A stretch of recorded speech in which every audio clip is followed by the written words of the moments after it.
జీలకర్ర ముఖ్యంగా కొవ్వుని కరిగించటానికి, ఫ్యాట్ సెల్స్లో ఇన్ఫ్లమేషన్ తగ్గించటానికి, బ్లడ్లో ఉండే గుండె జబ్బులకు కారణమయ్యే ట్రైగ్లిజరైడ్స్, బ్యాడ్ కొలెస్ట్రాల్ని తగ్గించటం అంటే చాలా బాగా లాభం అన్నమాట.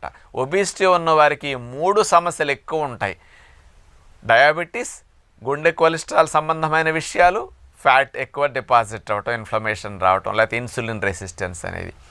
దీని మీద స్పష్టంగా ఈ 3 మీద జీలకర్ర లేకపోతే జీలకర్ర మరిగించిన నీళ్లు బాగా వాడటం వల్ల స్పష్టంగా వస్తున్నదని నిరూపించారనమాట. 2011 సంవత్సరంలో Indian institute of integrative medicine India మన వాళ్ళు చేసిన పరిశోధన అనమాట జీలకర్ర వాటర్ మీద. మరి ఇంకొక విషయం కూడా స్పష్టంగా ఇచ్చారు.